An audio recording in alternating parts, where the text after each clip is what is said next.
has venido a la orilla,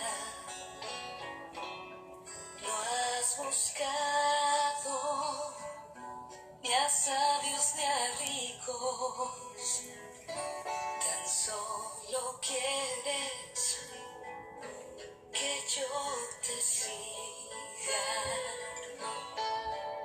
Señor, me has mirado a los ojos, sonriendo, has dicho mi nombre. En la arena he dejado mi barca, junto a ti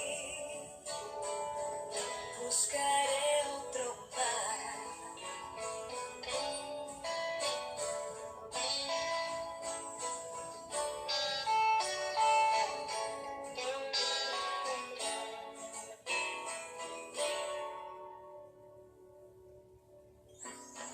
Tú sabes bien lo que tengo en mi barca. No hay oro ni plata, tan solo redes y mi trabajo. Señor, me has mirado a los ojos, sonriendo, has dicho mi nombre. En la arena he dejado mi barca, junto a ti buscaré otro mar.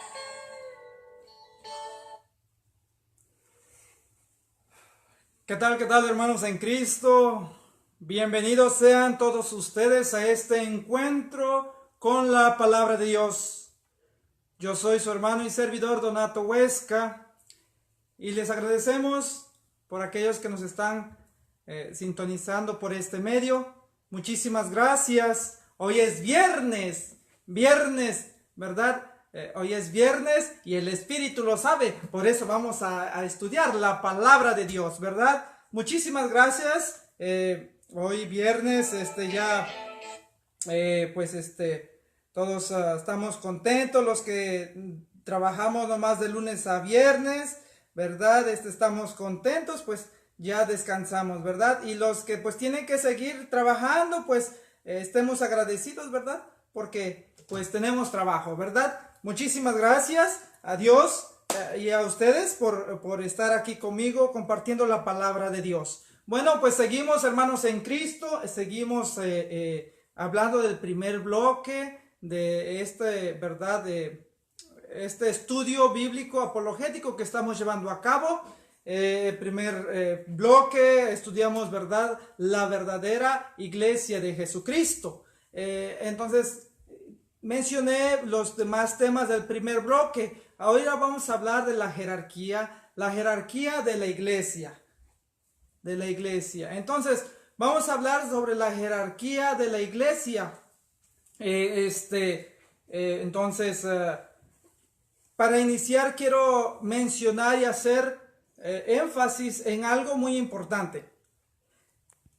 Las características. Voy a mencionar las características de la iglesia. O sea, ahí te va. Si tú me estás escuchando, hermano, que tal vez no eres católico, ¿verdad? Y quieres descubrir si tu grupo religioso tiene el título realmente de iglesia, o si no tiene estas características que en un momento vamos a mencionar, entonces, pues con todo respeto, mi hermano, que tú me escuchas y que tal vez no eres católico, tal vez eres, ¿verdad?, de otro grupo religioso, lamentablemente tu iglesia no puedes, o tu grupo religioso no puede llamársele iglesia, se le llama secta. Con todo el amor y con todo el respeto para ti, hermano en Cristo, no estoy tratando de ofenderte, solamente estoy tratando de que entendamos, ¿verdad? Y voy a mencionar ahorita, hay varias características de la cual una vez que se hace un pequeño estudio, ¿verdad? De las características, se ve entonces cuál es la iglesia y cuál es una secta. Voy a empezar son varias, pero más voy a mencionar tres rápidamente. La primera característica de una iglesia, de un grupo religioso que se le puede llamar iglesia como tal. La primera característica es tener antigüedad. Tener antigüedad es necesario para que se le reconozca como una iglesia. Y tiene tiempo, tiene que tener ciertos años para que se le reconozca como iglesia. Son 500 años, ¿de acuerdo? ¿Verdad? Yo estos datos que yo le estoy mencionando, yo los leí, entonces es una información, ¿verdad? Que yo le leí y me gustaría, ¿verdad? Presentársela a ustedes, que estoy seguro que ustedes ya lo saben, pero solamente lo estoy recordando, ¿verdad? Entonces, son 500 años como mínimo de antigüedad que una iglesia o más bien un grupo religioso tiene que tener para que se le llame iglesia. Segunda característica, que tenga una jerarquía. Si tu iglesia tiene jerarquía, es iglesia. Y si tu grupo religioso no tiene jerarquía, pues no es iglesia, hermano, es una secta. Porque, y todos sabemos, bueno, los que, ¿verdad?, estamos adentrados en el ambiente, todo esto del proselitismo, de las nuevas, ¿verdad?, olas de orden religioso, ¿verdad?, que entran y salen rápido, ¿verdad? Hablando de cómo se han formado tantos grupos religiosos, que el mismo que fundó es el mismo que decide qué creer o qué no creer, es el mismo que da órdenes, pues. Vaya, él es el que manda, él es el que hace, el que deshace. Entonces no hay jerarquía. Esa es la segunda característica. La tercera característica es precisamente tener una fe o una doctrina, por si se le puede llamar más bien una doctrina estable, ya establecida, que se crea desde los inicios de su congregación, de su grupo religioso hasta el momento, que no se estén cambiando su fe o su doctrina. Como te darás cuenta, ya hablando de esas tres características, está muy difícil que encontremos iglesia, encontramos secta, grupos religiosos, ¿verdad? Pero no iglesia. La historia lo avala y bueno, ya hablamos de eso la semana pasada, ¿verdad? Entonces son tres características: antigüedad, segundo, ¿cuál segundo? Pues segundo es tener jerarquía. Y tercero es una doctrina que se crea desde un principio, desde ese grupo religioso que inició, que no se vaya cambiando, ¿verdad? Que no se vaya. Entonces son tres características, hay algunas más, pero en este momento quiero mencionar tres características de lo que se debe de llamar una iglesia: antigüedad, jerarquía y una doctrina ya establecida para siempre. No estarle cambiando ahorita esto y mañana creo aquello, ¿verdad? Bueno, entonces vamos a hablar hoy de la jerarquía de la iglesia. Y no la iglesia que está ahí en la esquina del barrio, no la esquina que está ahí en el centro de la población, no. Vamos a hablar de la iglesia de Jesucristo, la iglesia que fundó Cristo, la iglesia católica que tiene más de 2000 años, ¿verdad? Entonces, vamos a hablar de ella porque ella sí tiene jerarquía. Y para aquellos que alguna vez visitamos algunas congregaciones o grupos religiosos no católicos, hemos escuchado y nos dicen allá: hermano, aquí somos una familia, Aquí no tenemos jerarquía, todos somos iguales, nos dicen ellos, ¿verdad? Todos somos iguales. Aquí no es como la iglesia católica que tienen el diácono, que tienen sacerdotes, tienen obispos. No, no, no, aquí todos somos iguales. Aquí no hay uno que tenga más poder que el otro, ¿verdad? Eso dicen, por lo menos en palabra te lo dicen, pero en hechos ya es diferente, porque lo que te enseña el pastor lo tienes que creer. No es de que si quieres o no quieres, tienes que creerlo. Él es el que decide, él es el que manda, él es el que decide quién va a estar de tesorero. O sea, en palabra, como dicen por ahí, vamos a hablar un poquito, ¿verdad? Un poquito más técnico. En tesis, ¿verdad? Es una cosa, al hecho es otra cosa.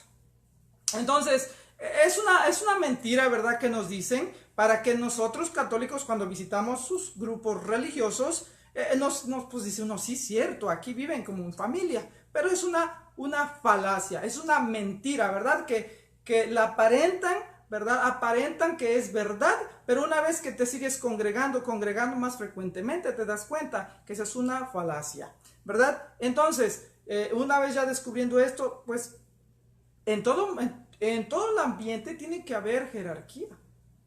No puede haber, imagínese usted que si usted trabaja en una empresa, imagínese si no hubiera supervisores, no hubiera líderes, imagínese que si no hubiera bueno, de ahí se derivan muchas cosas, ¿verdad? Imagínense si no hubiera ese tipo, ¿verdad? De jerarquía en el trabajo, ¿verdad? Sería un caos. Lo mismo en la familia. En la familia es una familia, todos somos iguales, somos hijos de Dios, pero tienen su jerarquía, tienen su rango, por llamarle así. Papá y mamá. Y ustedes son los hijos. O sea, hay rangos. Fíjese la importancia de que donde quiera hay rangos, donde quiera hay jerarquías, donde quiera se necesita. Lamentablemente hemos caído o caemos en la trampa de nuestros hermanitos no católicos, donde nos dicen, es que aquí somos una familia. Aquí, sí, pero en una familia acuérdate que también tiene que haber jerarquía, tiene que haber un jefe y un subjefe y uno que liderea y uno, bueno, entonces tiene que haber. Entonces, vamos a hablar de la Iglesia Católica específicamente. La Iglesia Católica tiene su jerarquía, pero vamos a ver rápidamente mejor San Mateo. A ver, vamos a buscar Marcos porque es así, no nos debemos pasar. Marcos 3:13. Marcos 3:13 habla de los 12 apóstoles de Jesús. O sea, dice el Señor, esto dice el Señor, Marcos capítulo 3, versículo 13 en adelante. Dice, Jesús subió al monte y llamó a los que él quiso. No llamó a todos, nomás a los que él quiso, porque no había nomás 12 en esa población, había muchos más, ¿verdad? Pero él quiso llamar a 12. ¿Para qué? Dice, y se reunieron con él. Y continúa, así constituyó a los 12, a los que llamó también apóstoles, para que estuvieran con él y para enviarlos a predicar, dándoles poder para echar demonios. Él llama a 12 y les da un poder específico. Y ahí adelante va a decir el poder que van a tener. Pero quiero nomás iniciar con eso. Señor llama a los 12, a los que él quiere. No o quiso en aquel momento. No a cualquiera, ¿verdad? Y les da órdenes específicas. Y les dice algo bien importante. Aquí adelantito en Mateo. En Mateo vamos a ver 10:16. Vamos a ver qué cosa les dice Jesús también a esos 12 que va a enviar a predicar. Pongan atención. Lucas 10:16. Dice, quien escucha a ustedes, me escucha a mí. quien les rechaza a ustedes, me rechaza a mí. Y el que me rechaza a mí, rechaza al que me ha enviado. Esto es palabra de Dios, hermanos. Mire, fíjese, el Señor manda o llama a ciertas personas para predicar. Les da poderes. Y les dice, ¿verdad? Si ellos te escuchan, es como si me escucharan a mí, dice Jesús. Y si ellos no te escuchan, es como si a mí, Jesús, no me escucharan. Fíjese la importancia de ir escuchando a los llamados, a los elegidos. No a cualquiera, hermano, no a cualquiera, a los elegidos, a los llamados, porque por eso nos habla, por eso quise iniciar con Marcos 3:13, donde nos dice que Él llamó a los 12.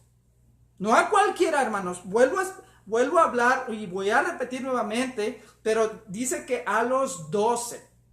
Había muchas más personas, pero Él solamente quiso llamar a los que Él quiso, a 12. Y les dijo, aquí vuelvo a Lucas 10:16, dice que el que escuche a esos 12 es como si escucharan al mismo Jesús. Y el que no escuche a esos 12 y a sus descendientes, es como si no escucharan a Jesús. Entonces, vamos a ir descubriendo a quién tenemos que escuchar realmente. ¿Quiénes son los delegados del Señor?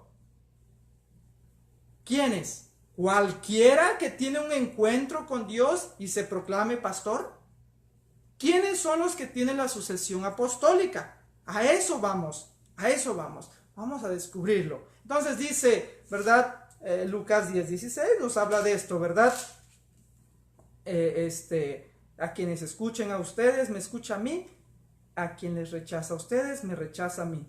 Y el que me rechaza a mí, rechaza al que me envió. O sea, no solamente rechazas al no escuchar a los enviados de Jesús, no solamente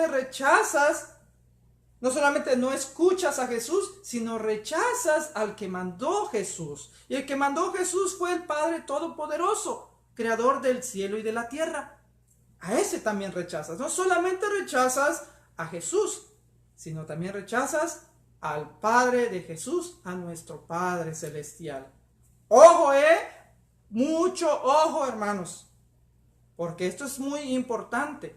Saber y entender que si hay veces que nos hablan fuerte, y ahorita vamos a ir descubriendo quiénes, y te enojas. Yo cómo ¿por qué tengo que escuchar al pastor, en este caso al padre? ¿Por qué? ¿Por qué voy a hacer lo que él dice? Te da un consejo y si no estás de acuerdo con él, te molestas. Mucho cuidado, mi hermano, porque al rechazar el consejo de esos llamados del Señor, estás negándote a escuchar al mismo Jesús. ¿Sí? ¿Me escuchaste bien, hermano y hermana? Vamos a continuar porque el tema lo vamos a hacer rapidísimo. Y dice Mateo 28:20. Es una cita bíblica que ya todos nos sabemos.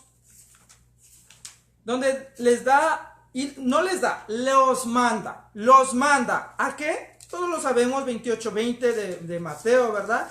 ¿Los manda a qué? Vamos a ver a qué los manda a hacer. Dice, voy a leer desde el 18. Jesús se acercó y les habló así. Jesús se acerca y les habla a sus 12. No a cualquiera, vuelvo a mencionar, no a cualquiera, no a la muchedumbre. Porque recordemos que una vez que conforma a sus 12 elegidos, a sus 12 apóstoles, ¿verdad? A los enviados del Señor, también empiezan a congregarse y están los discípulos, los 72, o sea, hay más gente. Pero ahorita les está hablando específicamente a los 12. ¿Qué les manda hacer? Vamos a escuchar qué es lo que el mismo Cristo mandó hacer a sus 12. Jesús se acercó y les habló así. Me ha sido dada toda autoridad en el cielo y en la tierra. ¿Okay? Dice el Señor Jesús, yo soy el que mando. ¿verdad? Aquí nadie me dice lo que tengo que hacer, yo soy el jefe. Y yo les doy órdenes. ¿Y cuáles son esas órdenes? El 19 dice, vayan y hagan que todos los pueblos sean mis discípulos. Eso es el mandato del Señor. Que todos, ¿verdad? Que vayan y hagan a todas las personas, a todos los pueblos, en otro dice, a todas las criaturas, mis discípulos. Ese es el mandato. Una vez descubriendo eso, ahora entendemos por qué nuestra iglesia está en todo el mundo. Por eso dice, vayan y hagan a todos los pueblos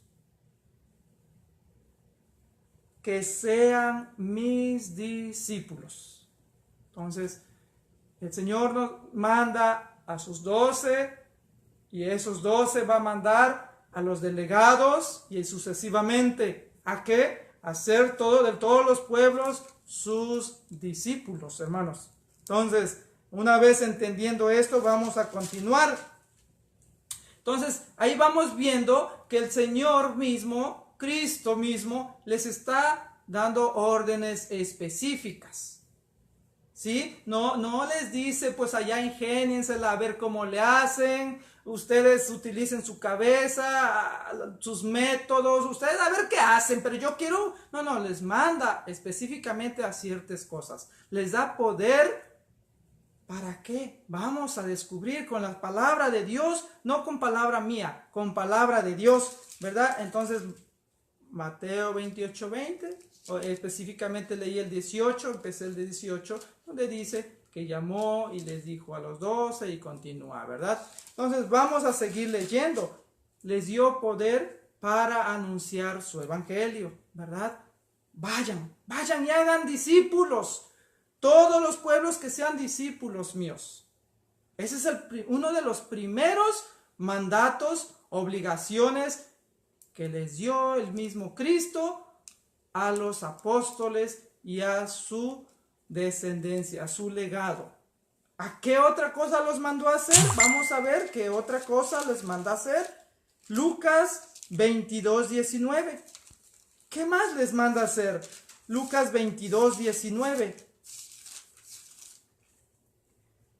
Dice Lucas 22:19. Después tomó pan y dándole gracias, se lo partió diciendo, esto es mi cuerpo que es entregado por ustedes. Hagan esto en memoria mía. Hizo lo mismo con la copa después de cenar diciendo, esta copa es la alianza nueva, sellada con mi sangre, que es derramada por ustedes. ¿Sí? ¿Sí? ¿Lo escuchaste bien, hermano? Le dio el poder de celebrar la Santa Eucaristía o celebrar la misa, como se le llama. ¿Recuerdas estas palabras? Son las mismitas que dice el sacerdote cuando ya levanta el cuerpo, porque ya ahí ya no es la materia, sino ahí es el cuerpo del Señor y le dice, tomó el pan y dando gracias, lo partió y se lo dio. Y dijo, este es mi cuerpo, que es entregado por ustedes. Hagan esto en memoria mía, que lo sigan haciendo, dice. Ahí es donde creemos nosotros los católicos, para los que vamos en esta gran fiesta de la Pascua, ¿verdad? Donde se reza, se leen tantas, ¿verdad? Tantas citas bíblicas. En ese tiempo, que es el jueves, es cuando se hace el sacerdocio, ¿verdad? Donde el Señor, ¿verdad? Da ese poder del sacerdocio a sus discípulos, ¿verdad? Entonces, y continúa.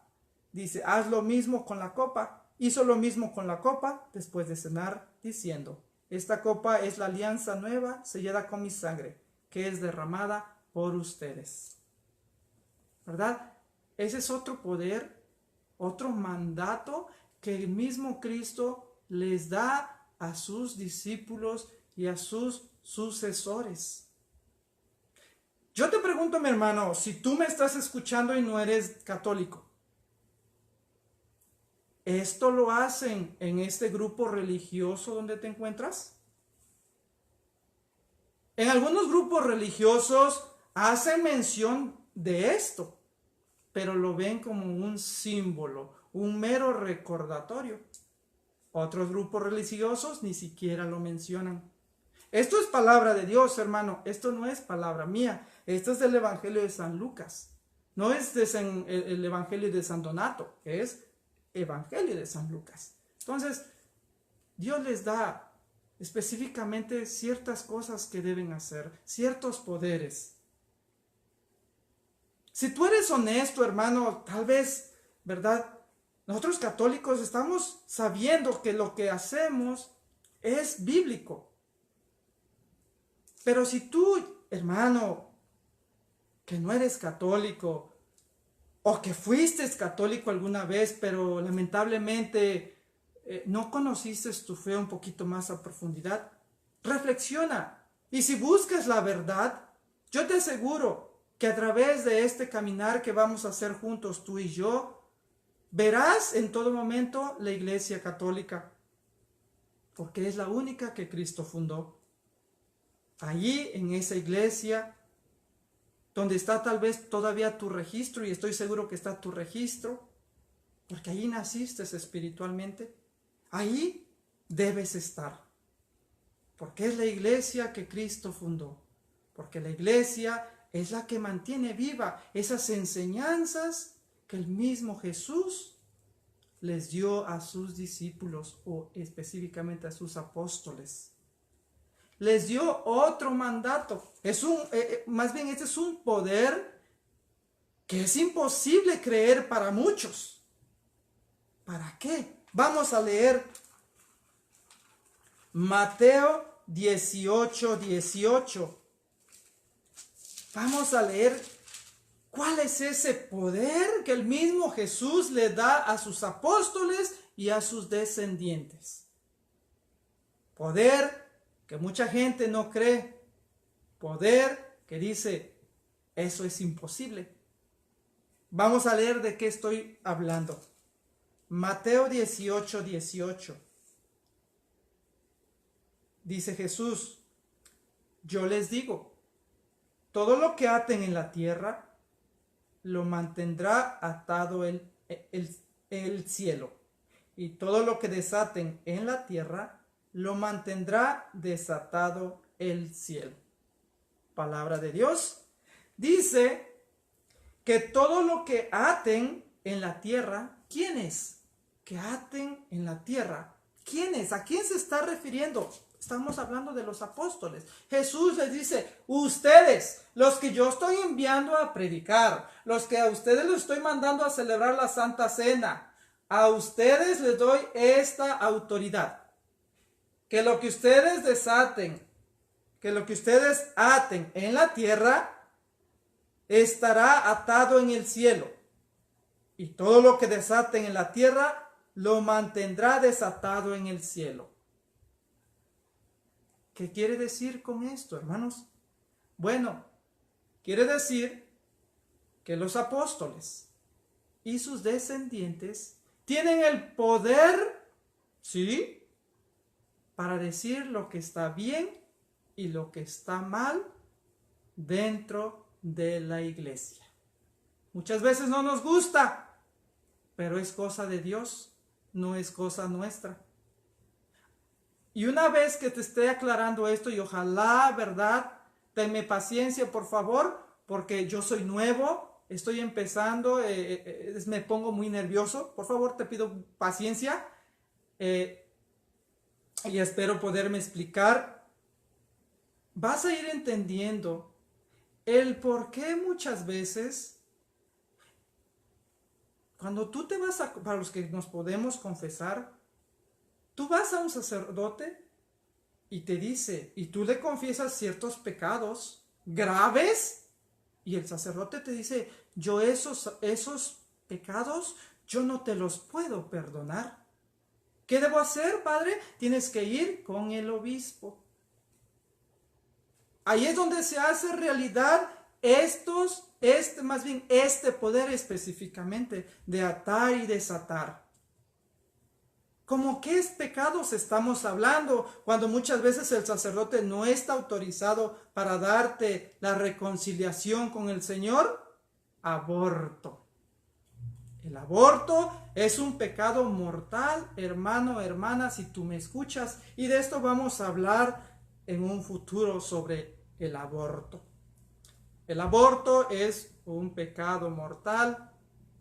Pero hermano, yo tuve un aborto, pero no fue provocado, sino que fue natural por X o Y razón. Ese no, entonces no se considera pecado mortal, porque tú no pudiste hacer nada. Pero sí es pecado mortal cuando tú mismo te lo provocas. Entonces, ese tipo de pecados, los sacerdotes no te pueden absolver. ¿Qué tienes que hacer? Ir con el obispo. Y otros grandes pecados que son pecados mortales. Pero solamente te estoy poniendo este ejemplo. Que el obispo tiene el poder de decir, si te perdono en el nombre de Jesús, o no se te perdona en el nombre de Jesús. Tu falta es grave. Yo nunca he escuchado que no perdonen, ¿verdad? Porque Dios es misericordioso, ¿verdad? Pero ellos tienen ese poder. Ellos tienen ese poder para decidir. Porque el mismo Jesús se los dio a sus discípulos y a su descendencia apostólica. Entonces hay que tener mucho cuidado, hermano, hermana, que estamos caminando en las cosas del Señor. Tal vez tú que me escuchas, hermano, tienes mucho más experiencia que yo. Yo estoy en pañales, como mencioné hace unos días. Estoy iniciando, tengo unos cuantos años, posiblemente tú ya tienes 30, 40 sirviendo en la iglesia, y tú debes estar más informado que yo, ¿verdad? Y tienes que tener más conocimiento que yo, eso espero. Y de todas formas, si yo estoy diciendo algo que es incorrecto, por favor, házmelo saber. Yo soy de esas personas que me gusta que me digan, que me critiquen con una crítica sana, constructiva, para yo mejorar y seguir estudiando. Así que eres bienvenido a hacer tu comentario y corregirme con amor fraterno. Entonces continuamos con la palabra de Dios, donde, ¿verdad? Mateo 18:18 les da el poder a estos, ¿verdad? Super amigos del Señor. ¿A qué? A que tengan el poder de decir, este pecado es grave, tienes que hacer algo más, y ellos te darán la penitencia, ¿verdad? Entonces, listo. Otra cita bíblica que vamos a mencionar está en Juan, esa cita que vamos a mencionar, Juan 20, es una de las citas bíblicas. Juan 20,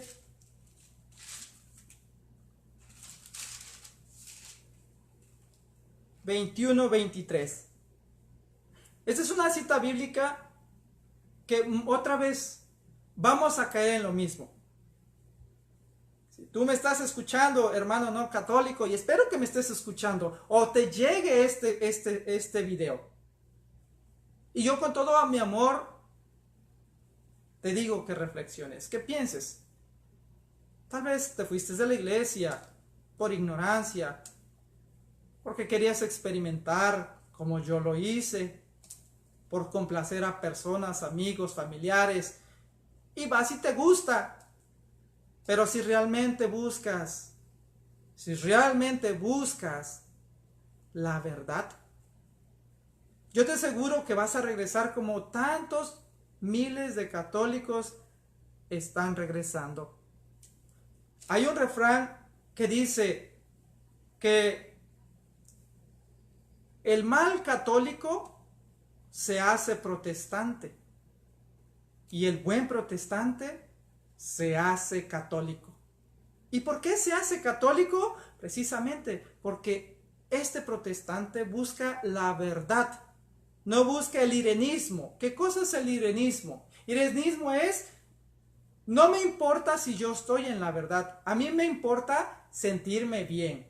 Es que aquí en esta iglesia tienen aire acondicionado, es que en esta iglesia tienen asientos acoginados, buen estacionamiento, aquí me gusta porque el pastor a cada rato me llama para ver cómo estoy. Entonces no estás buscando la verdad.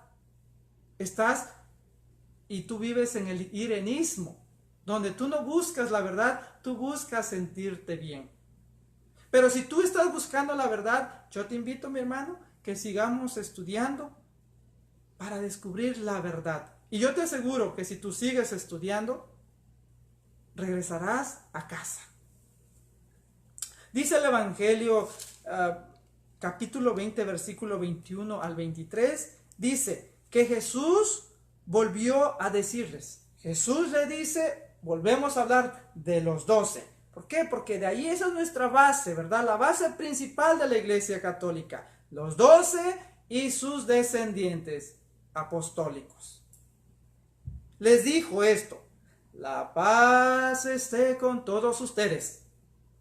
Como el Padre, dice Jesús, me envió a mí, así los envío yo también, le dice Jesús a los apóstoles. Dicho esto, sopló sobre ellos y les dijo: sopla. ¿Y qué les dice? Reciban el Espíritu Santo. A quienes descarguen de sus pecados serán liberados, y a quienes se los retengan les serán retenidos. Palabra de Dios. Mira, hermano, cómo con esta cita bíblica, si estabas dudando de lo que yo mencioné cuando hablábamos de Mateo 18, que el sacerdote muchas veces no te va a perdonar porque él no tiene esa autoridad y que tiene que ir con el obispo, ¿verdad? Si estabas dudando de lo que yo estaba diciendo y dices como que no concuerda, como que no es tan creíble. Bueno, Juan 20, 21, 23 dice que a quienes descarguen de sus pecados serán liberados. Si el obispo, el sacerdote, te perdona en el nombre del Señor, serás perdonado.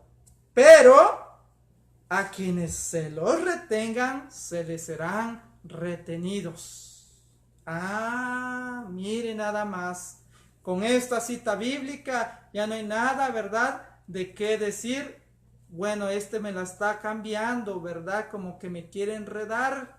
Aquí no hay ningún enredo, hermanos. La palabra de Dios es clara, es firme, es recta. Entonces, mucho cuidado de lo que hacemos, ¿verdad? Como yo mencioné, a veces hacemos cosas que son pecados mortales. Otro mandato que el mismo Cristo les dio en Mateo. Bueno, pues en Mateo, como lo vimos, ¿verdad? Mateo 18, Juan 20, 21, 23, son mandatos. Lucas 22, 19, son mandatos que el mismo Cristo les da, hermano. Estamos hablando de la jerarquía, para los que están apenas sintonizándonos, los que están mirando, y tal vez los voy a poner, ¿verdad?, un poquito en contexto. Estamos hablando de la jerarquía de la iglesia de Cristo, no la jerarquía de la iglesia que está aquí a la vuelta de la esquina, de Jesucristo. Y mencionamos que para que un grupo religioso tenga o se le pueda llamar iglesia, tienen que tener 3 características. La primera, antigüedad. La segunda, jerarquía. O sea, antigüedad, la iglesia católica, sí, porque tiene 2000 años y se necesita 500 años mínimos para que se llame iglesia. Ok, entonces, iglesia católica tiene 2000, pues está bien. Tiene que tener jerarquía. Mi iglesia tiene jerarquía, entonces, palomita. Y tiene que tener una fe, una enseñanza, una doctrina establecida. ¿Qué quiero decir con esto? Que no se cambie, que ahorita creo una cosa y mañana creo en otra cosa, ¿verdad? La iglesia siempre ha creído en lo que te han enseñado y lo que tú sabes y yo sé desde ahorita, y eso lo he creído siempre. Entonces, la iglesia católica tiene una doctrina establecida desde el principio de la iglesia. Sí, palomita. Estamos descubriendo la iglesia de Cristo. Esa iglesia de Cristo tiene jerarquía. No es invento de la iglesia, es invento de Cristo. Así Él lo estableció. Vamos a ver, vamos a corroborar lo que yo acabo de decir. Lo que yo acabo de decir, que no es invento de la iglesia. No, no, no, hermanos en Cristo. La iglesia no lo inventó para decir, bueno, es que yo tengo que tener más poder que los demás, que yo soy el jefe de jefes. No, en la misma Biblia encontramos a los diáconos, encontramos a los presbíteros o sacerdotes y a los diáconos, ¿verdad? O sea, no es que la iglesia se inventó estos títulos. Esa es la jerarquía que Cristo quiso establecer, nos guste o no nos guste.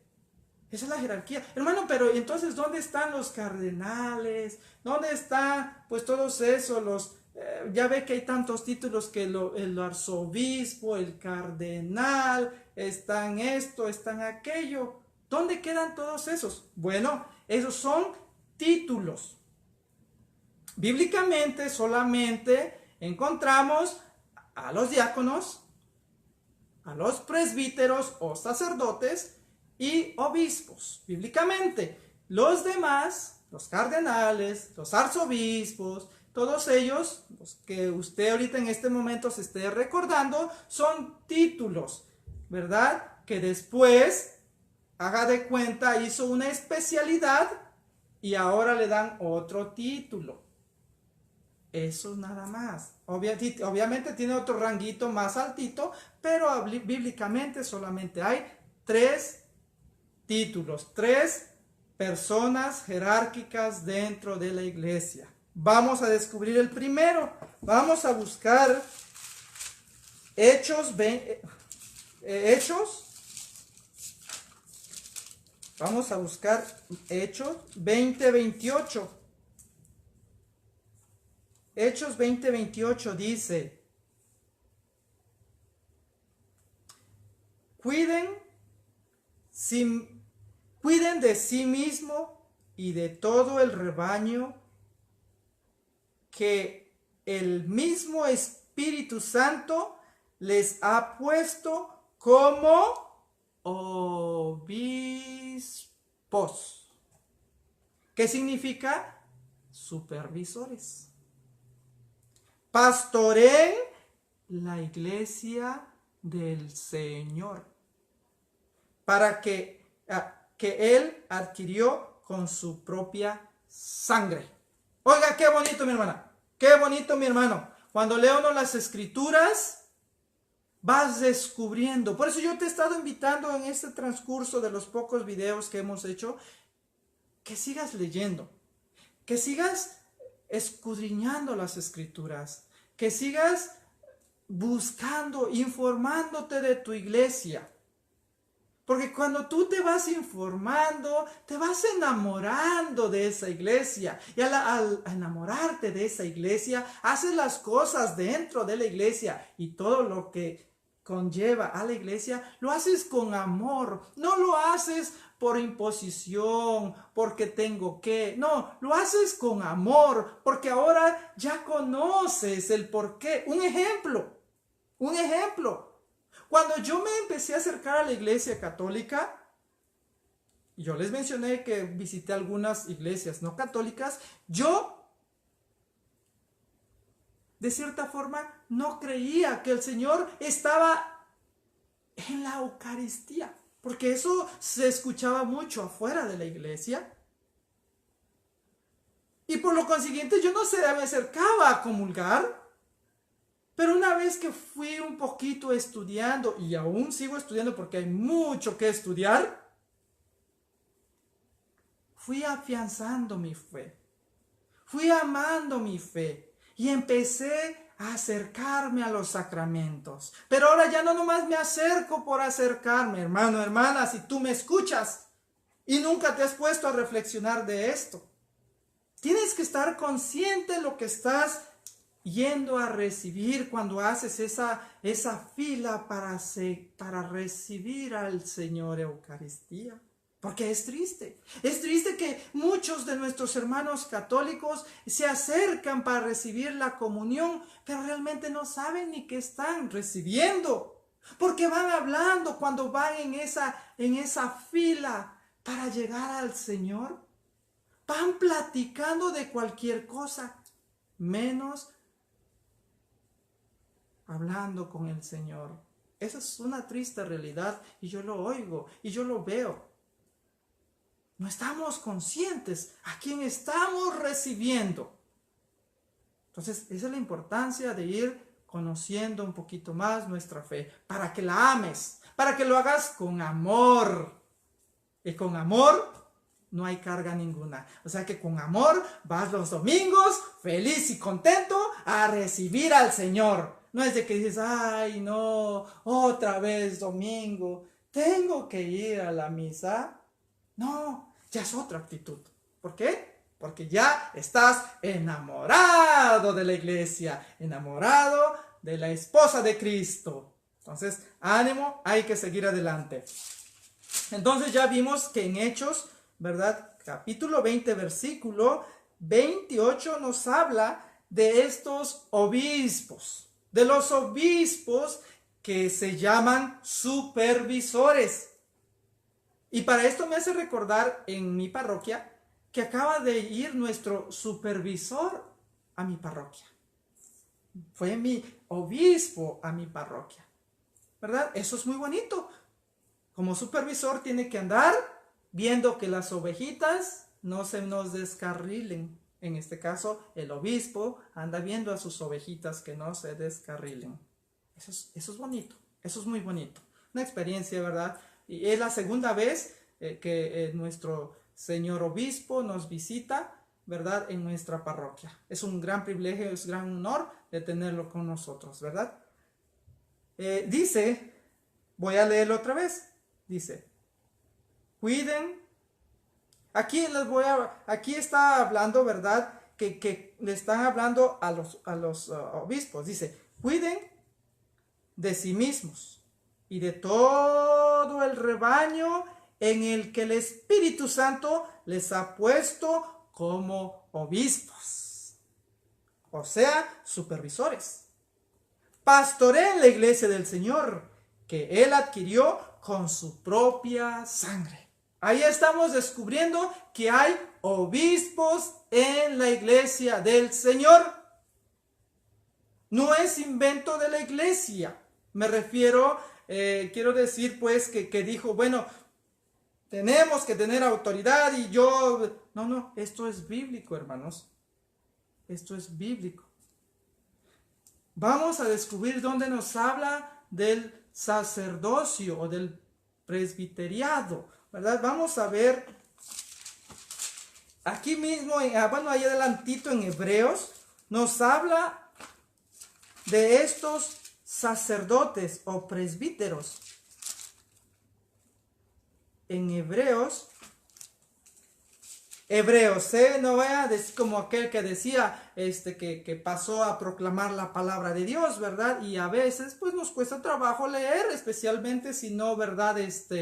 Estudiamos antes de proclamar la palabra, y sube al ambón y dice de la carta de los Hebreos, no, ¿verdad? Es de los hebreos, ¿verdad? Entonces, en la carta a los Hebreos, capítulo 5, versículo del 1 al 4, dice lo siguiente: todo sumo sacerdote, voy a repetir otra vez, todo sumo sacerdote es tomado de entre los hombres y los representa en las cosas de Dios. Mire, todo sacerdote es tomado de entre nosotros. ¿Para qué? Para que ese hombre que se vuelve sacerdote nos va a representar ante Dios. ¡Qué bonito! Él es por eso, ahora basta de entender, voy a mencionar un poquito de la liturgia. Eso se me vino de repente y espero que me entiendan, y si no encuentro el momento que yo quiero hablar, posiblemente usted que me está escuchando, dice usted, está hablando de esto. Hay un momento donde dice el Padre, dice, Cuando después de que se reza el acto de contrición, decimos, yo confieso ante Dios Todopoderoso y ante ustedes, hermanos, que he pecado mucho de pensamiento. Se sienta uno y el Padre dice, se queda sentado y Él es el que va a ofrecer todas esas oraciones. Ahorita no recuerdo cómo se llama esa parte de la liturgia. En este caso estoy hablando de la liturgia bíblica, no eucarística. Entonces, es un momento en que el sacerdote está sentado y se queda callado y él es el que va a llevar las oraciones de todos nosotros, el pueblo de Dios, y él es el que la ofrece a Dios. Eso es lo que está pasando aquí en Hebreos 5:1. Todo sacerdote es tomado de entre los hombres, y los representa en las cosas de Dios. Y continúa, oiga usted, qué bonito cuando uno va descubriendo. Y dice, por eso ofrece dones y sacrificios por el pecado. Se ofrece dones y sacrificios por el pecado. Y continúa, es capaz de comprender a los ignorantes. Y sí, muchas veces yo he escuchado que dicen, pero ¿por qué te confiesas con ese hombre? Si ni siquiera, ¿cómo vas a ir a pedirle un consejo de matrimonio si no está casado? ¿Cómo vas a pedirle un consejo, vamos a llamarle, de otro tipo de problema que tú tengas si siempre se la pasa en la iglesia? Bueno, es que Dios me dio la capacidad de comprender tus problemas, mis problemas. A estos nosotros extraviados, pues también lleva el peso de su propia debilidad, porque para eso escogió gente como tú y yo, para que nos entienda. Porque imagínense si hubiera escogido personas de otro mundo, vamos a llamarle así, no nos entendería. Entonces por eso es que Dios elige personas dentro de nosotros, para que esa persona que ahora se le llama sacerdote va a llevar nuestras oraciones a el Señor. Ahí estamos viendo que primeramente los obispos, que también es bíblico, el sacerdocio, y vamos a descubrir otra persona dentro de la iglesia, otra persona que forma la jerarquía de la iglesia. Vamos a ver Primera de Timoteo. A ver si lo encuentro, porque 3:3, aquí está, 3:8. Primera de Timoteo 3:8 dice,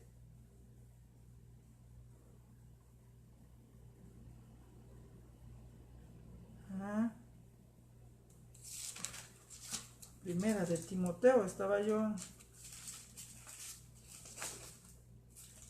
A ver, vamos a buscarla rápidamente. Primera de Timoteo.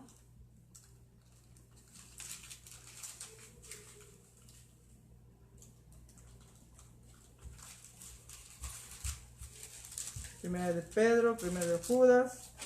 A ver, dicen por ahí. Creo que mi Biblia no la tiene. 3:8. Dice así. Dice, los diáconos. Otra vez, Primera de Timoteo, capítulo 3, versículo 8. Los diáconos también han de ser respetables y de una sola palabra. Pues va lo mismo. Los diáconos tienen también que ser respetables. Para los que no sabían, voy a hablar un poquito del diaconado. Cuando un hombre casado quiere ser diácono, no es fácil ser diácono. Tienen y le piden muchos requisitos. Uno de esos requisitos es que sea respetable. ¿Sí? ¿Me escucha? ¿Y cómo? Bueno, te piden 3 recomendaciones, carta recomendación, para ver qué tan respetable eres en los diferentes ámbitos. Te piden una carta de tu supervisor si trabajas, ¿verdad? De tu supervisor te la piden. Te piden una carta de recomendación de tu sacerdote y otra carta de recomendación de algún feligrés activo. ¿Por qué? Porque aquí lo dice, los diáconos también han de ser respetables. Entonces, tienen que tener una buena reputación para que, pues, hagamos, o más bien los diáconos hagan un mejor trabajo y no haya nada que reprocharles. Y continúa. Dice, los diáconos también han de ser respetables y de una sola palabra, moderados en el uso del vino. Moderados en el uso del vino. O sea, no voy a tocar ese tema, este va a ser otro tema, si está prohibido tomar vino o no. Pero aquí lo que dice es que moderados, ¿verdad? Mucha gente se espanta y yo voy a aclarar esto en un futuro, que ven a un sacerdote, a un diácono, tomándose su vinito, se espanta. Pero es que en la Biblia no prohíbe el vino, no lo prohíbe, no. Entonces, no tiene nada de malo, pero este sería otro tema para otra ocasión. Entonces vamos a ver,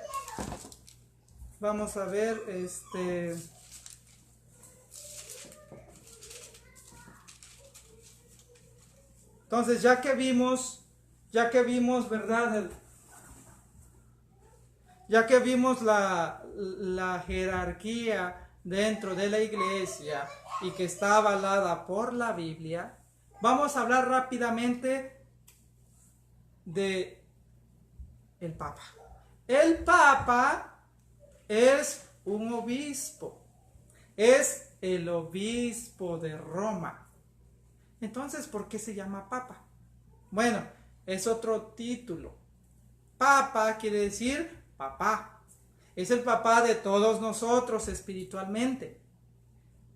Pero es otro obispo, como los demás obispos. Simplemente que, como vuelvo a decir, tiene que tener una cabeza. Que un cuerpo sin cabeza, pues que sería, ¿verdad? Tiene que tener entonces al Papa. El Papa, que en este caso es el Papa Francisco, en realidad es un obispo, por eso se le llama el obispo de Roma. Una vez que aclaremos que es un obispo y que se le pone el título de Papa, pero en sí es el obispo de Roma, vamos a aclarar otra cosa. ¿Por qué se cambia el nombre? ¿Verdad? Porque en sí se llama, o más bien, en sí ahorita lo conocemos por Francisco, el Papa Francisco. Pero ese no es su verdadero nombre. Todos lo sabemos. Su verdadero nombre es Jorge Mario Bergoglio. Es el primer latinoamericano, ¿verdad? Vamos a llamarle el primer Papa latinoamericano que tenemos en la Santa Iglesia Católica. Es el primero. Esperemos que vengan muchos más, ¿verdad? Hispanos, ¿verdad? Latinoamericanos al papado. Pero este es el primero. Entonces, ¿y por qué se cambió el nombre? Si era Mario y de repente se pasó a Francisco. Era Jorge Mario Bergoglio y ahora es Francisco. ¿Por qué? Bueno, se cambia el nombre en honor a un santo que en este caso el Papa Francisco admira a San Francisco de Asís. Entonces por eso es que el Papa Francisco, bueno, en este caso con el verdadero nombre que es Jorge Mario Bergoglio, se cambia el nombre en honor a San Francisco de Asís y por eso se llama Francisco. Ah, sí, ya entiendo, ¿verdad? Entonces, esta es la finalidad. ¿Y esto es bíblico, cambiarse el nombre? Claro que sí. Claro que es bíblico. Vamos a verlo rápidamente, ¿verdad? Imagínense, en el antiguo pueblo de Dios, en el Antiguo Testamento, hablaban de un jefe. Y ese jefe es Abraham. Abraham es el jefe en el Antiguo Testamento. En el Nuevo Testamento, en el nuevo pueblo de Dios, tenemos también un jefe. Y ese se llama el Papa Francisco o Jorge Mario Bergoglio, argentino. Un saludo a nuestros hermanos argentinos, que tenemos muchas amistades, ¿verdad? Saludos a todos ustedes. Bueno, entonces, ¿el cambio de nombre es bíblico? Claro que sí es bíblico. Vamos a ver Juan 1:41. Juan 1:41 dice así.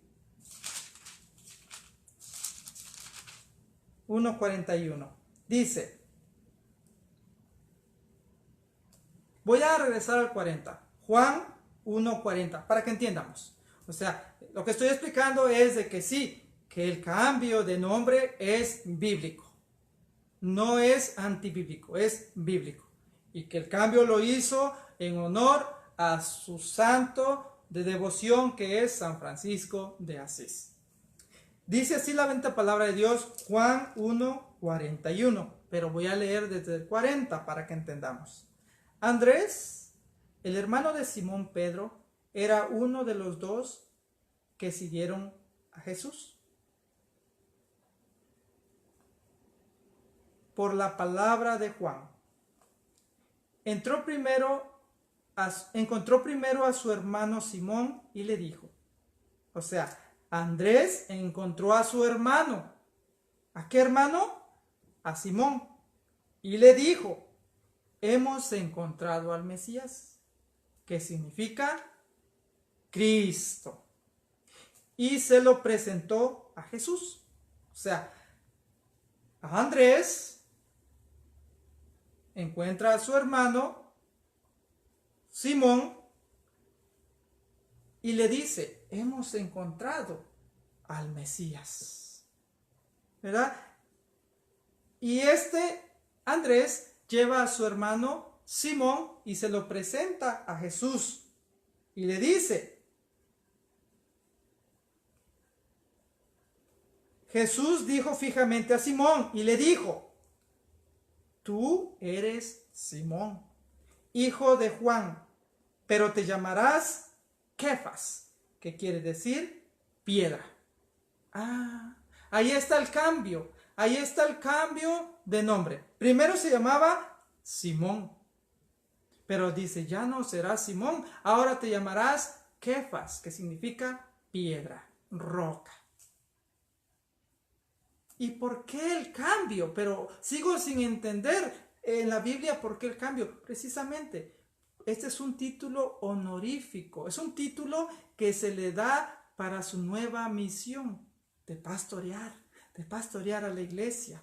Entonces, vamos entendiendo esto, que es bíblico lo que hacen los papas cuando se cambian el nombre, ¿verdad? Con el Papa número 266, que es el actual, el Papa Francisco, ¿verdad? Que se cambia el nombre haciendo referencia a su santo de devoción, que es San Francisco de Asís.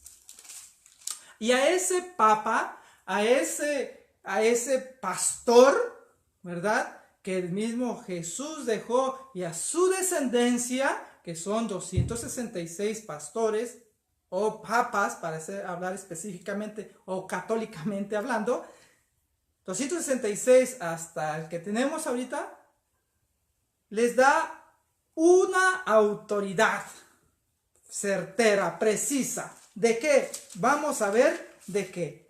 Vamos a leer el libro de el Evangelio de San Juan 21:15. Dice San Juan 21:15. Dice, cuando terminaron de comer, Jesús dijo a Simón, Simón, hijo de Juan, ¿me amas más que estos? Contestó, sí, Señor, tú sabes que te quiero. Jesús les dijo, apacienta mis corderos.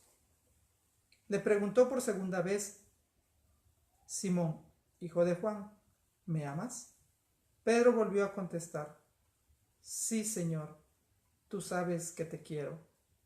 Jesús le dijo, cuida a mis ovejas. Insistió Jesús por tercera vez, Simón, Pedro, hijo de Juan, ¿me quieres? Pedro se puso triste al ver a Jesús. Que Jesús le preguntaba por tercera vez si lo quería y le contestó, Señor, tú lo sabes todo, tú sabes que te quiero. Entonces Jesús le dijo, apacienta mis ovejas. Ahí está. Mire, qué bonito, hermano. Hablando de las 12, vinimos hablando de los 12 y sus descendencia apostólica. Y de esos 12 escogió a uno. Le cambió el nombre. Ya no se iba a llamar Simón, ahora se iba a llamar Kefas. Y a ese Kefas le iba a decir algo específicamente que a los 11 no les dijo. Nomás les dijo a este Pedro, a este papa, a nuestro primer papa. ¿Qué fue lo que le dijo? Que apacentara sus ovejas, que apacentara, ¿verdad?, a sus corderos. Que él tiene que estar pastoreando a todos los que están en su rebaño. Qué interesante, mi hermano. O sea, como te das cuenta, esto es bíblico, no es un cuento nada más. Te lo estoy comprobando con la Biblia. Esto es la Biblia. Esto no es el catecismo, esto es Biblia. Entonces, son 266 papas que tenemos desde el primero, que es Pedro, hasta la actualidad, que es Jorge Mario Bergoglio, con el nuevo nombre que es Francisco, ¿verdad? Y el mismo Jesús le cambia, ¿verdad?, el nombre a Pedro y le llama ahora Kefas. Y le da una tarea específica, que apaciente sus corderos, que apaciente su rebaño. Esa es la tarea del Papa Francisco, del obispo de Roma, de pastorear a todas sus ovejas, a pastorear a todo, ¿verdad?, los que pertenecemos dentro de la Santa Madre Iglesia. Bueno, esto es la parte bíblica. Voy a hablar rápidamente del catecismo de la iglesia, porque como ustedes saben, me gusta hablar con el catecismo para que ustedes se den cuenta que yo no vengo diciendo cosas en contra de la iglesia, o que esté yo hablando cosas que no concuerdan con el sentir de la iglesia. Voy a utilizar el catecismo de la iglesia en el numeral 874. Numeral 874, que dice así. Específicamente voy a hablar de aquí. Dice, nadie puede conferirse a sí mismo la gracia. Ella debe ser dada en nombre de Cristo. Nadie puede,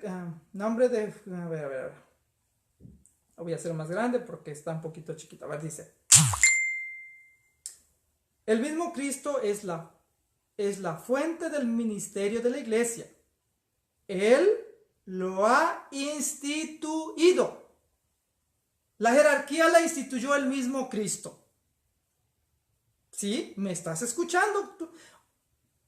Numeral 874 dice, el mismo Cristo es la fuente del ministerio en la iglesia. Él lo ha instituido, le ha dado autoridad y misión, orientación y finalidad. Cristo, el Señor, para seguir al pueblo de Dios, hacer progresar, constituye en su iglesia diversos ministerios que están ordenados al bien de todo el cuerpo. Y continúa, ¿verdad? Y dice el numeral 875. Nadie puede conferirse a sí mismo la gracia de ser obispo por parte de Cristo. De él, los obispos y los presbíteros reciben la misión y la facultad, entre paréntesis, el poder sagrado, de actuar en persona Christi Capitis. Los diáconos, las fuerzas para servir al pueblo de Dios en la diaconía de la liturgia, de la palabra y de la caridad, en comunión con el obispo y su presbítero. Este ministerio en el cual los enviados de Cristo hacen y dan por don de Dios lo que ellos por sí mismos no pueden hacer ni dar. La tradición de la iglesia los llama sacramentos. El ministerio de la iglesia se confiere por medio de un sacramento específico. Y hay muchos otras citas, numerales en el catecismo de la iglesia donde habla de la jerarquía de la iglesia. Como te das cuenta, el mismo Cristo constituyó esta jerarquía, ¿verdad? Los cuales bíblicamente son obispos, sacerdotes y diáconos, que están, ¿verdad?, al servicio de la iglesia para conferir, para dar, dice, los sacramentos, no por sí solos. No por sí solos, es por, ¿verdad?, el poder de la iglesia. Voy a hablar ahora del Papa. ¿Qué es lo que dice el catecismo de la iglesia en el numeral 881 sobre el Papa? Ya hablamos que sí, realmente en el catecismo sí habla de una jerarquía del Papa, o más bien específicamente de los obispos, del sacerdote y del diácono. Ya hablamos de esto. Ahora vamos a hablar del Papa, del obispo de Roma. ¿Qué es lo que dice el catecismo de la Iglesia Católica? En el numeral 881 dice: el Señor hizo de Simón, al que le dio el nombre de Pedro, y solamente de él, la piedra de su iglesia. Le entregó las llaves de ella, lo constituyó pastor de todo el rebaño, o sea, lo constituyó jefe de toda la iglesia, de la iglesia universal, que es la católica. Y continúa, dice Cristo 81, a ver, aquí ya me emocioné, a ver, entonces dice, lo consiguió pastor de todo el rebaño. Está claro que también el colegio de los apóstoles, unido a su cabeza, recibió la función de atar y desatar dada a Pedro, lo cual ya hablamos de esto. Este oficio pastoral de Pedro y de los demás apóstoles pertenece a los cimientos de la iglesia. Se continúa por los obispos bajo el primado del Papa. La sucesión apostólica, todos los obispos están, ¿verdad?, bajo la autoridad de del Papa. O sea, aquellos obispos que renegaron de la fe de Cristo, que tal vez se salieron de la iglesia católica, se estarán llamando aún obispos donde quiera que estén, pero ya no pertenecen a la iglesia, ya no están sujetos a la iglesia católica, ya no están bajo la autoridad del Papa. O sea, ya esos ya no son parte de nosotros. Y dice en el numeral 882, el Papa, obispo de Roma y sucesor de Pedro, es el principio y fundamento perpetuo y visible de unidad, tanto de los obispos como de la muchedumbre de los fieles. El pontífice romano, en efecto, tiene en la Iglesia, en virtud de su función de vicario de Cristo y pastor de toda la Iglesia, la potestad, o sea, el poder que es, dice, la potestad plena, o sea, un completo poder, suprema y universal, que puede ejercer siempre con entera libertad. Catecismo de la Iglesia Católica, numeral 882. Entonces, con esto vamos mirando y vamos concluyendo que es bíblico todo esto. Voy a hablar rapidísimo de la jerarquía de la iglesia, pero ya no de la Biblia, ya no del catecismo. Ahora voy a hablar históricamente. La historia nos ayuda mucho a entender si realmente esta iglesia de la que estamos hablando es de Cristo o lo es fundado por un cualquier hombre. Vamos a ver de qué años estos hombres que escribieron este libro vivieron y qué decían de la jerarquía. Dice: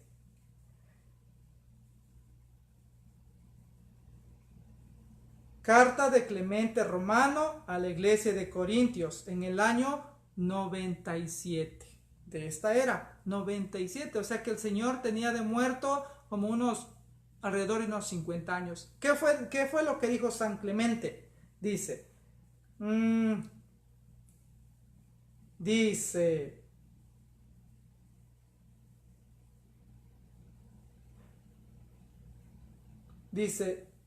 nuestros apóstoles conocieron por nuestro Señor Jesús que habrían de haber emulación por el episcopado. Por esta razón, con pleno conocimiento de lo que había de suceder, establecieron a los susodichos y dieron para lo sucesivo la norma de que cuanto ellos murieran, otros hombres probados les dieran,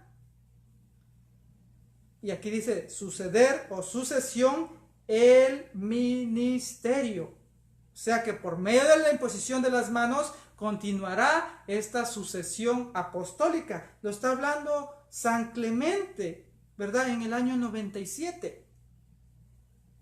Dice, así pues los hombres establecidos por ellos o después por otros varones eximios en comunidad de sentimientos con toda la iglesia, hombres que han servido reprochablemente al servicio de Cristo con espíritu de humildad pacífica y desinteresadamente.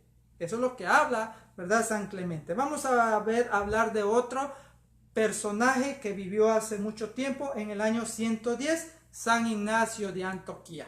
Es un personaje muy conocido, ¿verdad? Un gran cristiano que nos dejó un gran ejemplo. Dice, ciertamente, cuando os sometéis al obispo como os sometéis a Cristo, entonces resulta claro que estáis viviendo no al modo puramente humano, sino como lo quiere Jesucristo, quien murió por nosotros, y continúa. Pero estamos hablando en el año 110. Esto lo dijo Ignacio de Antioquía. Voy a mencionar otro. Dice carta de Ignacio, también es Ignacio de Antioquía. Voy a utilizar otro. Voy a utilizar testimonio de Hegesipo. Testimonio de Hegesipo, alrededor del año 180. Esto es lo que dice Hegesipo. Sin duda, en los 5 libros de memorias que nos han llegado, ha dejado clara cuál fue su opinión. En estos libros, él muestra que viajó hasta Roma y se encontró con muchos obispos. y de todos ellos escuchó siempre la misma y única doctrina.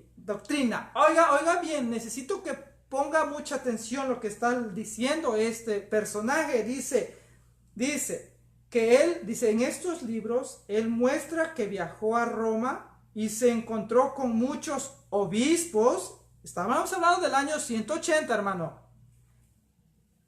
Se encontró con muchos obispos y que de todos ellos escuchó siempre la misma y única doctrina. Es interesante ver lo que dice, luego de hacer algunos comentarios sobre la carta de Clemente a los Corintios. Y continúa, ¿verdad?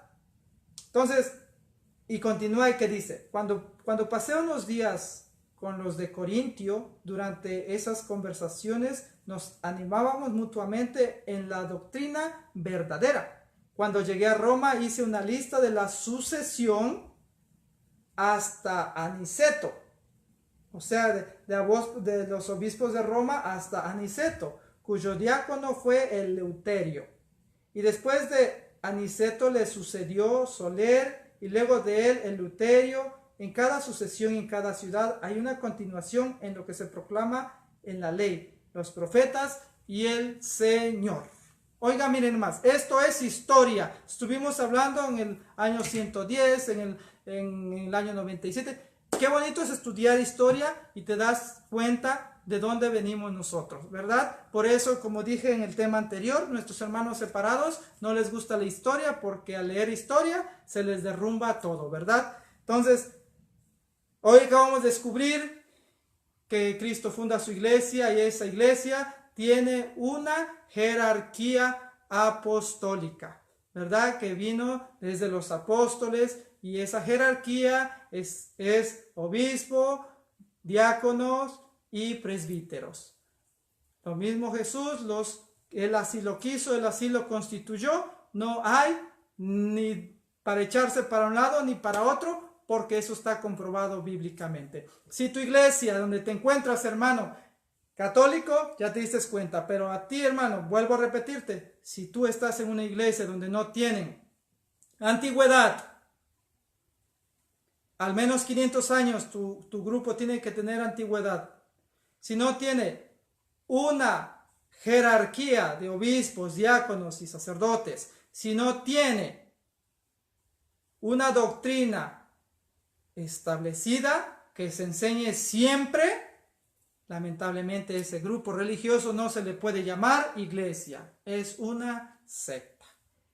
Pues con eso concluimos, les agradecemos mucho que hayan estado con nosotros, a todos aquellos que esperando en Dios que vean este video, que les ayude en algo a comprender. Y como vuelvo a mencionar, discúlpenme si a veces me trabo, aún me pongo muy nervioso, pero esperemos en Dios y la Virgen Santísima que mejore yo y bueno, para que me dé a explicar mucho mejor. Espero tus comentarios, buenos, malos, a mí me encantan de todo porque de ellos aprendo. Por ahí dale like o dislike, compártelos, ayúdame a seguir evangelizando, ¿verdad? Así pones tu granito de arena, ¿verdad? Entonces, pues muchísimas gracias por su tiempo. Voy a acabar con una pequeña oración y nos estamos despidiendo. En el nombre del Padre, del Hijo y del Espíritu Santo. Amén. Amado Jesús, te sean dadas las gracias porque siempre estás con nosotros. Gracias por este momento de enseñanza. Gracias, Señor Jesús, por ser tan bueno con todos nosotros. Gracias, Señor Jesús, por nuestro cuerpo, por nuestra casa, por nuestra familia, por nuestro trabajo. Señor, te pedimos especialmente por tu jerarquía de la iglesia, por esos obispos, por esos sacerdotes, por esos diáconos, para que los enamores cada día más de ti, para que sean verdaderos ejemplos a tu pueblo, Señor. Te los pongo en tus benditas manos. Fortaléceles su fe, Señor Jesús. Cuídalo donde quiera que vayan. Ayúdalos a evitar el pecado y que sean la luz del mundo a todos nosotros que vamos siguiéndolos. Sé perfectamente, Señor, que mi mirada está puesta en ti, Señor, pero ellos son nuestros pastores. Ellos son los que nos enseñan. Te pedimos por ellos, para que siempre y en todo momento y en todo lugar sean unos verdaderos discípulos tuyos, Señor, y estemos listos para dar razón de nuestra esperanza. Y a ti, Virgen Santísima, te pedimos que nos cubras con tu santo manto, que no nos abandones nunca y que siempre estés al tanto de nosotros, tus hijos. San Miguel Arcángel, protégenos del demonio y sus cómplices que merodean a la tierra para la perdición de las almas. Santos del Señor, sigan intercediendo por cada uno de nosotros para que algún día estemos ahí con ustedes alabando al Señor por los siglos de los siglos. Y sin olvidarme de ti, ángel de mi guarda, que siempre estás atento a mí. Muchas gracias, ángel de mi guarda. San Antonio y San Pablo, enséñame a ser como tú. Amén. Pues muchísimas gracias por todo, hermanos en Cristo. Cuídense mucho y pues nos vemos para la próxima. Con el favor de Dios, próximo viernes a las 7 de la noche. Gracias y un beso para todos. Adiós.